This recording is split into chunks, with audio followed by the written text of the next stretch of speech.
Hello and welcome to Letters Home, a story of a World War II B-17 pilot from Lowell, Michigan, in his own words. And he just so happens to be my grandpa. I'm your host, Annie Whitlock, and I'm joined by my co-hosts, my dad, Mitch McMahon, my aunt, Lori McMahon Summerfield, and Dale Croft from the Lowell Historical Museum. In each episode of Letters Home, we're going to dive into letters written by my dad during his time in World War II that he sent to his parents, siblings, and friends back home in Lowell, Michigan. We'll be reading his own words and giving some context as to what was happening in the world and in Lowell at the time he wrote these.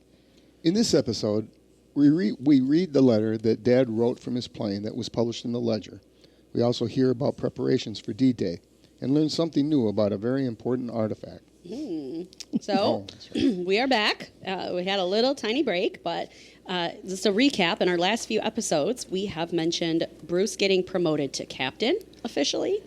He has been recognized with the Distinguished Flying Cross, and he's talked about how the raids have really been picking up in preparation for the D-Day invasion. And so Bruce wrote about all of these things in a letter to Frank, part of which we'll read to kick off our first letter today in his own words. March 23rd, 1944, Thursday night.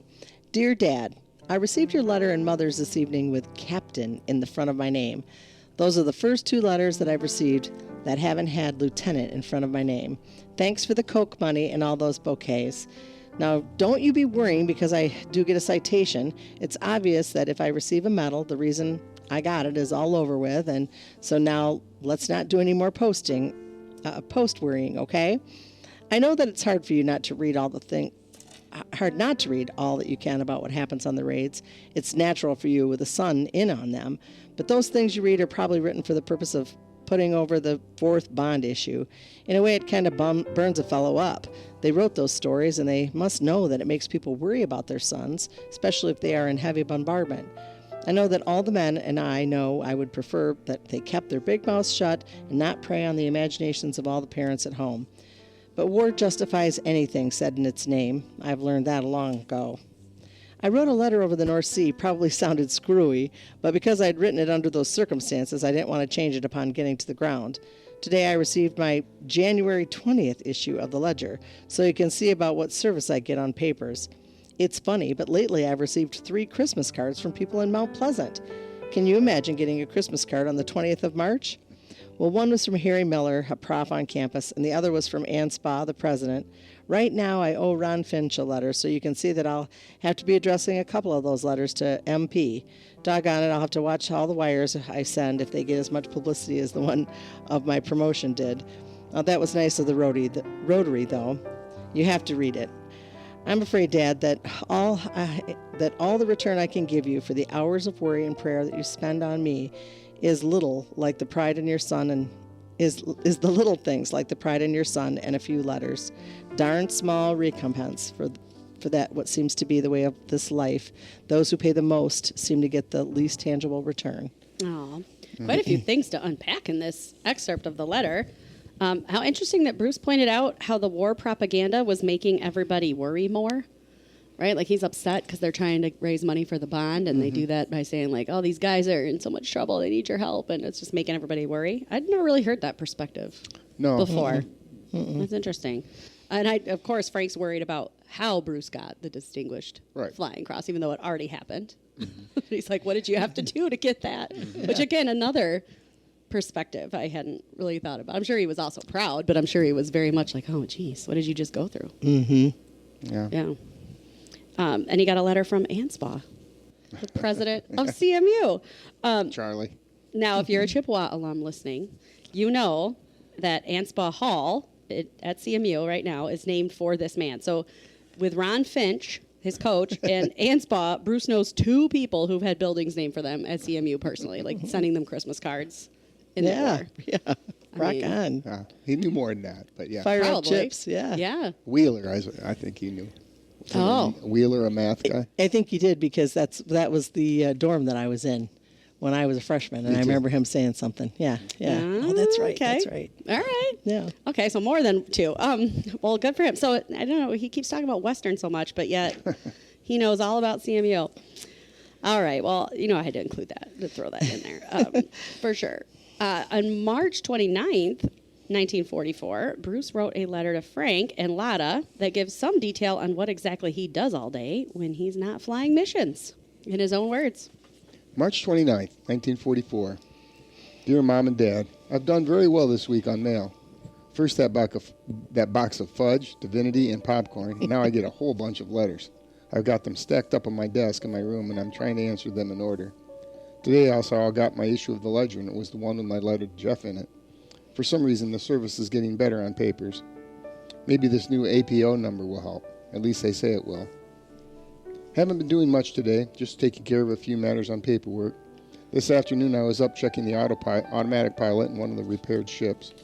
After our ships come out of the repair depot, it is one of the flight commander's jobs to see that the ship is again ready to be sent out on combat. This means that everything has to be checked from performance of the engines to the bombing equipment. Such things as bomb bay doors sticking at high altitude, oxygen equipment testing, and checking turbos, superchargers, all go into a flight check for combat. Even the new ships that come from the States must be first checked and their performance recorded. Besides going on missions, you can see that I'm kept busy. However, the fact that you're doing a job that a few are trusted with makes up for some extra time spent. For instance, if I say a ship is ready to go over, that means that it is ready. And my batting average is good enough so that when I okay a ship, anyone of the other pilots in the squadron say it's okay. As long as I'm on the subject, I might as well tell you all the things I have to do. As you already know, I don't go on every mission now. Usually it figures about every third or fourth. This is because I only lead, and the lead changes between the three other squadrons on the field. But my other duties include checking out co-pilots who have shown themselves capable of being made first pilots, flying weather ships, checking out repaired aircraft, investigating accidents, and miscellaneous flying, such as going to other fields for dispatches. One of the biggest jobs I have is working on new crews that have their first mission to go on, giving them combat tips, and I've learned as well as giving them the right psychological angle to this combat flying.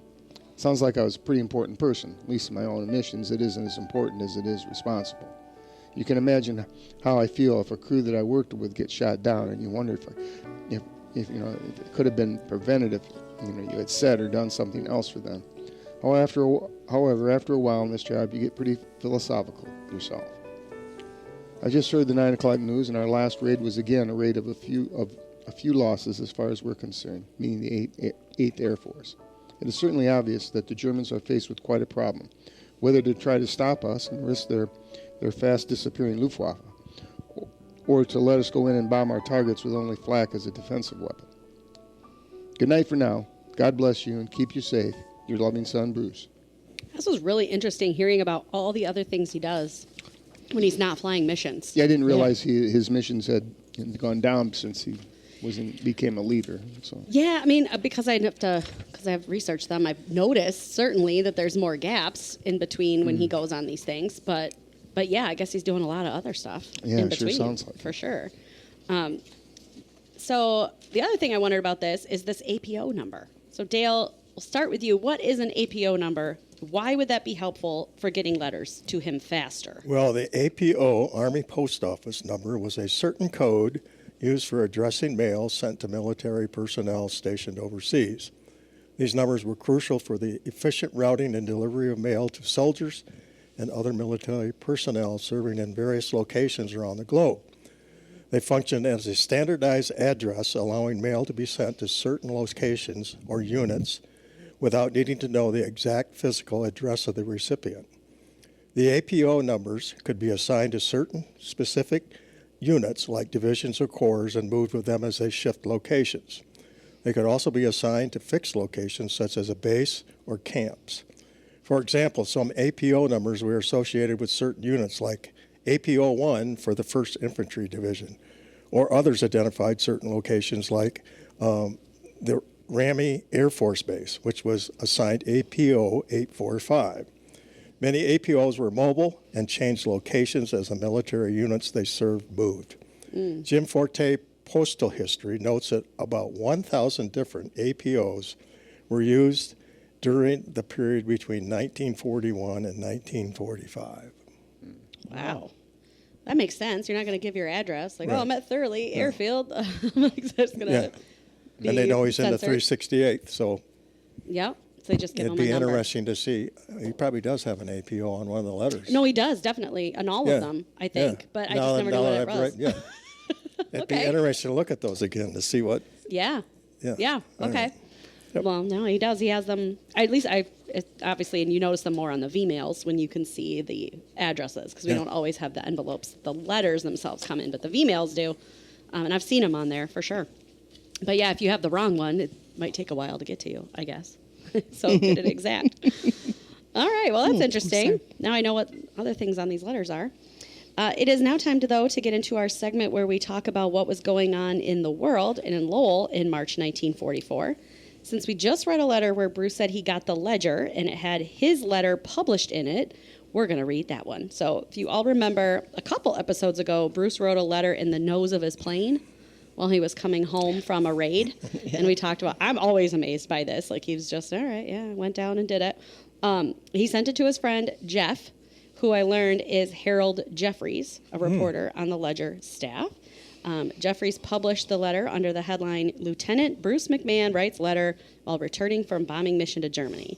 And it was published in the Ledger on March 2nd, 1944, but we know, of course, he flew this mission before then. So yeah, we're going to read what the Ledger posted, which is, of course, Bruce's letter to Jeff. So in his own words. Dear Jeff, you've read of various B-17 crew members reading magazines while on missions to pass the time, but I believe this is the first time the pilot has written a letter home while returning from a mission. Right now, I'm down in the nose of my fort using the navigator's table to write this to you. Fountain pens don't work so good up here, so excuse the pencil. The co-pilot is flying with the engineer as co-pilot. I left my seat about 10 minutes ago, and we are now letting down from our bombing altitude to return to base. We've just gone off oxygen, so you know our altitude is under 15,000 feet. Incidentally, I used to think the best cigarette I smoked all day was the one with coffee in the morning. I have a better one now.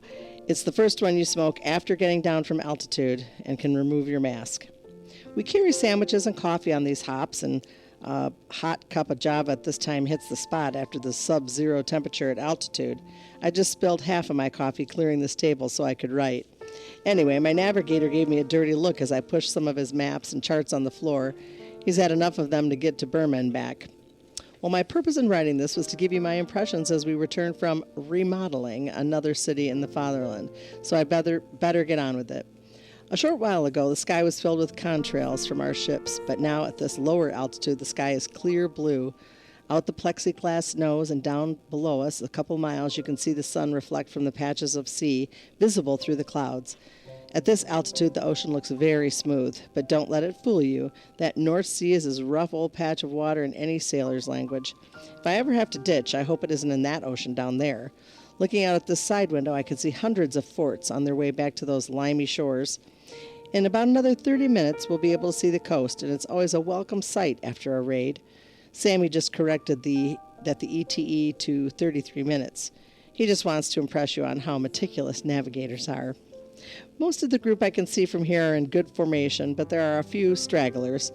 The latter are those lucky boys who are returning on 3 engines or are not holding formation because of some damage to their ship. A short while ago, we were over Germany, the home of the Luftwaffe. A flak was pretty intense today at the target, and on our bombing run, I believe I could have let down my wheels and taxied across the flak bursts. The Jerrys didn't seem to appreciate our remodeling efforts, and so there were a few fighters who were pretty persistent in their attacks on us. However, I don't believe we have any very much battle damage to our ship, so all's well that ends with 4 engines and enough ship left to fly. There's a shoreline of England now off our port wing, and that ETE was 33 minutes on the button. Sammy wanted me to be sure to put that in there. Okay, wise guy, you're a hot navigator, but the 8th Air Force is full of them. Well, I better get back to the cockpit now. If you try listening, Jeff, you could hear these 4 whirlwinds turning over. You'll have an exceptional imagination if you could smell the eggs and ham, point free. I'll be eating in another 20 minutes or so. So long for now, and I'll be seeing you again one of these days soon. Sincerely, Bruce. So this was on the front page of the Ledger. Have any of you ever heard of Harold Jeffries? We know who that is? Yeah. Sure. Oh, yeah. Yeah. Okay, well, Growing up. Tell me Yeah, about growing it. up, he was a. Don't know that much about him, but I know who he was. Yeah. Like you Right. knew him as a Ledger reporter? Yeah. Oh, yeah. Yeah. Oh, okay. Yeah. All right. So That's, The town reporter, I guess. yeah. Yeah. He Well, was already Bruce in knew town. him. They were buddies. He ran the ledger for years as when Oh, we yeah. were kids. Yeah, so, all the way through. before Roger Brown and Yeah. Oh, okay. So like he was the editor of the Ledger. yeah. Yep. Oh, I gotcha. Okay. He went from reporter up, moved up. All right. Well, yeah, Bruce knew him, and so yeah, whenever he'd write him a letter, Jeff or Harold Jeffries would just put it right in the Ledger. Yeah. So he had to make sure it was good. All right. Well, you may have noticed that most of these letters are from the end of March, and there's actually a pretty big gap in letters for a few weeks. And Bruce acknowledges this gap in a letter from March 27th. So in his own words. March 27th, 1944, 4:30 afternoon. Dear Mom and Dad, I received your telegram today acknowledging my wire to you. I'm so glad that you received my cables so soon after they're sent. As I told Sis in the letter I wrote to her, I'm kind of falling down on my letter writing, but it's because it's spring mostly. Then, too, at times there seems to be not to be much of anything to write about. That is, that I can write about. You can imagine what letters I could write if I were only able to. The greatest military undertaking is being prepared on this little island, and if I could tell you some of the things I've seen, it would make for interesting reading. But instead, I must tell you about the spring weather.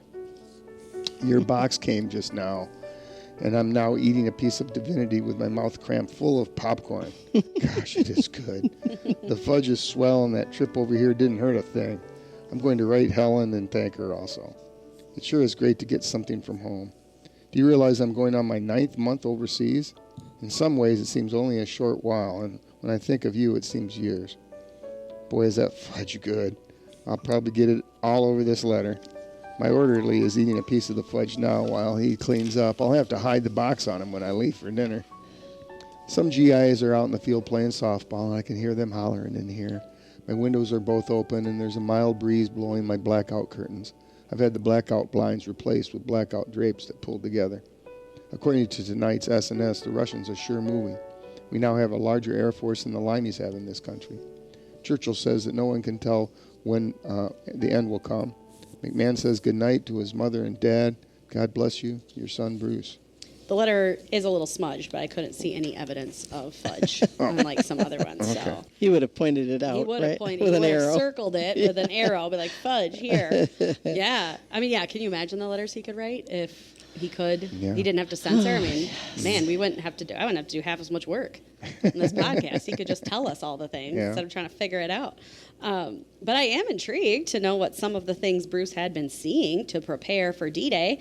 Dale, what do you know about how the Air Force prepared for the invasion before it happened? Well, the Air Force played a crucial role in preparing for the D-Day invasion using 5 strategies. The United States Army Air Force secured air dominance with its strategic bombing campaigns, which began in 1942, that weakened German industry and forced Germany to commit resources away from Normandy for home defenses. The Allies' air superiority allowed them to conduct aerial reconnaissance, providing vital intelligence on German coastal defenses, and by destroying airfields that crippled the Luftwaffe, the Allies ensured that the German Air Force could not effectively challenge the Allied air forces over Normandy. The USAAF disrupted enemy transportation, launching attacks on the German transportation system in northwestern France to prevent the quick reinforcement of Normandy. Bombers tore up railroad yards, destroyed bridges, attacked trains, making it difficult for the Germans to move troops and supplies to the invasion area. The airmen gathered intelligence with camera-equipped aircraft capturing photographs of the beachhead and German positions, providing valuable intelligence about their defense. Divers and midget submarines also conducted covert surveys of the Normandy coast, collecting information about the beaches and their suitability for landing. Intelligence gathered from the French resistance also played a role in understanding German preparations. The Allies used deception. Successfully, they tricked the enemy into thinking the invasion would be at the narrowest part of the English Channel by bombing the, I'll let you say it, Pas Pas de Calais. There we go. Yeah. Region. This deception aimed to mislead German forces about the actual location of the invasion. And that's a story in itself, all the little conniving things and resistance and all the letters. And yeah, it's amazing. On D-Day, Allied Air Forces provided air cover and close air support for the assault troops on the beaches and the German reinforcements. They also bombed German batteries and coastal defenses, which Bruce flew 2 sorties over. He flew one twice over Omaha Beach. By effectively controlling the skies, disrupting German communications, and gathering crucial intelligence, the Air Force played a vital role in setting the stage of the successful D-Day invasion. So the 5 strategies: secure air dominance, disrupt enemy transportation, gather intelligence, deception, and air support. Yeah, okay. Mm-hmm. Yeah, so even though they weren't storming the beaches literally, they did a lot of work to get ready for that and to be in there. Yeah, it was interesting with the divers and the midget submarines and underneath looking at, because they had all those cross metal, they had a lot of stuff underwater there. Yes, when we talked about the Pas de Calais, and I said I thought I'd been there. I have been there.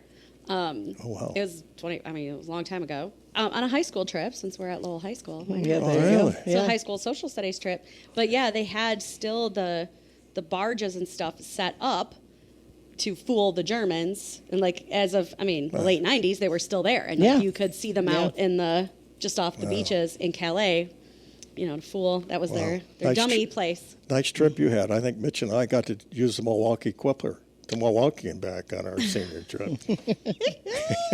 I wasn't allowed to go. That's another story. That's another story. Oh, well, that's my amazing social studies teachers at LHS, for sure. We had a good time. All right. Well, now it's time for our segment where we reveal information we know about Bruce's flight missions. For this information, we have to consult flight records and mission diaries from the historical website of the 306th Bomb Group and all of its squadrons. Bruce flew 2 missions in March, one to Lechfeld and one to Ham, which I always want to pronounce Ham, but that's okay. We talked about Ham earlier.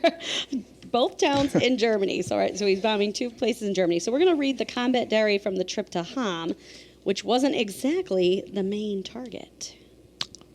Ham. 7 aircraft were dispatched to fly as lead squadron of the 306th Group, which flew high group of the 40th CBW Composite. The primary target was the airfields and work at Gütersloh, but on arriving found complete overcast, so the TO at Ham was struck. Bombing was excellent, with incendiaries falling in the center of town.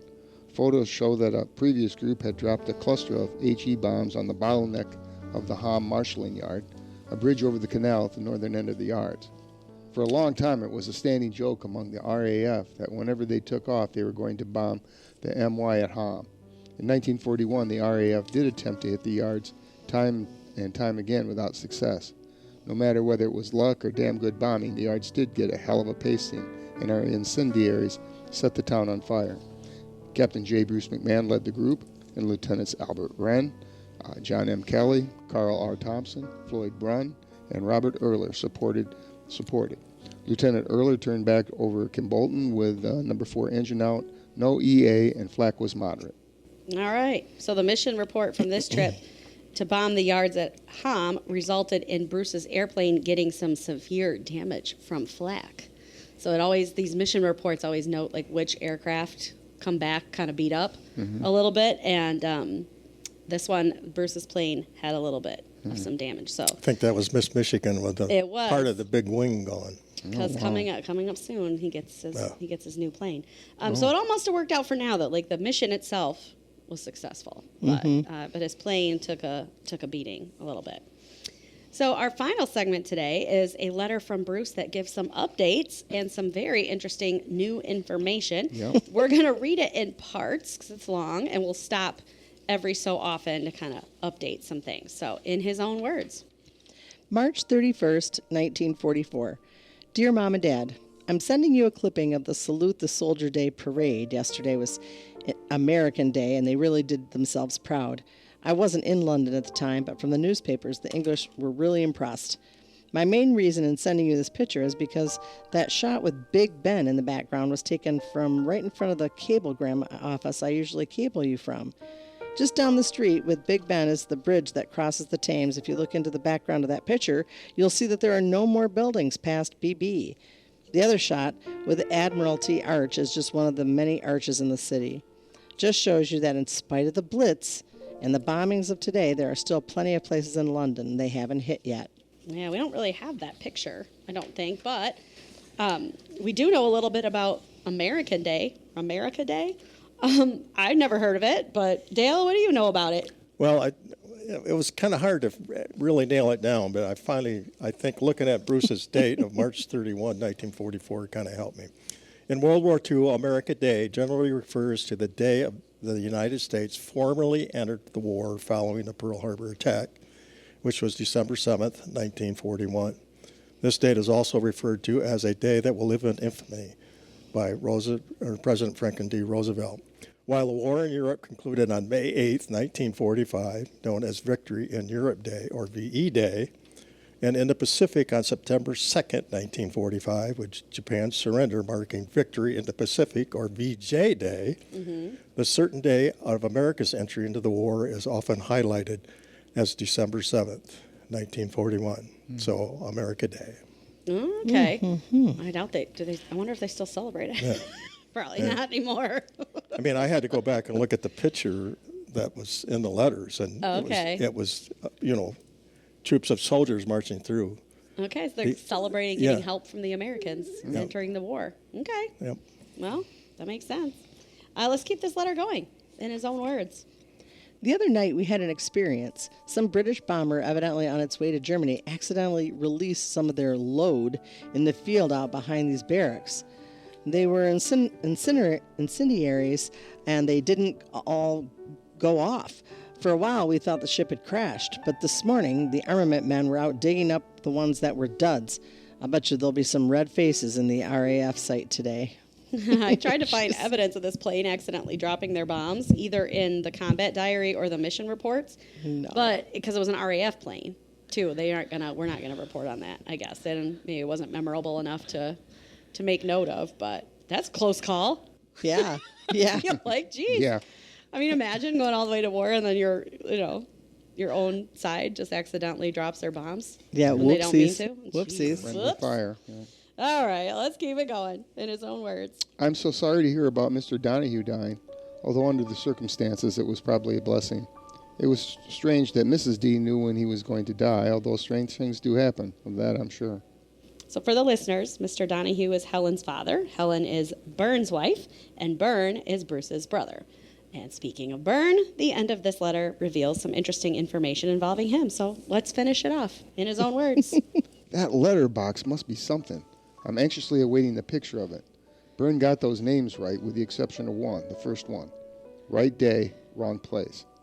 Glad your choppers are a success. I'll be getting mine done before too long. So long for now, your loving son, Bruce. So does this reveal that Byrne was the one that made the letterbox. I told so many people that Dad made that. The famous letterbox that started this whole podcast that we found in Aunt Lori's basement. That we all assumed Bruce made it. So he did all the metal work, Yeah, the he names must and have everything done on that. it? But it makes sense that he would have, Wow. somebody back here would have made the box. It does make sense that they would have then, Because Dad wouldn't have come home and done that. right, and then kept the letters, there. That made Yeah. sense. But So obviously he watched the letters to make sure the city and the names. I mean, Yeah, he must have picked known up all the. How did he know all the missions Bruce was on? Because he Oh. couldn't. right, That's right. interesting. Yeah, it is interesting. Yeah. Huh. Yeah. I don't know. That's crazy. It's another one. He's in St. Mary's. I wish I could be asking him. St. Mary's Cemetery. Yeah. I mean, it just goes to show we've been doing this podcast for almost a year. We've had the box, that box. We've seen it. We've showed it off, and we were always like, "Yeah, Bruce made Well, this." that's a piece of art. It really that's is. really impressive. That was so. his, There we that go. was I'm his glad, older brother Burns, Byrne. Burns getting credit finally. He's Okay. getting the right credit for it. Yep, Yeah. that was Byrne. Which also, Good. I think we've read a letter where Byrne made him a box and sent it to him with food in it. Yeah. So like Byrne was Make Barney. Yeah, that's how we knew. I was gonna say, oh, Barney, that, Oh, that Barney. guy. Yeah, good Barney, job. Byrne's nickname. Yeah, I think so. Maybe he was just into metal work and woodwork and stuff. Oh, look at that. Yeah, All there you right. go. Wow. There you go. Well, mystery we didn't even know was a Yeah. mystery. So, all right. Well, Another one. yeah. That's a correction. That's an important correction. It's an important correction that Bruce corrected for us. Yeah. Thank you for listening to Letters Home. We hope you continue to listen as we go through Bruce's story. You can listen to Letters Home on Spotify, Apple Podcasts, or the Lowell Historical Museum website and YouTube channel. New episodes drop every Thursday. The Lowell Historical Museum has digitized versions of Bruce's letters, so you can read them in full, along with primary sources for most of the people, places, and events we've talked about here today, plus more.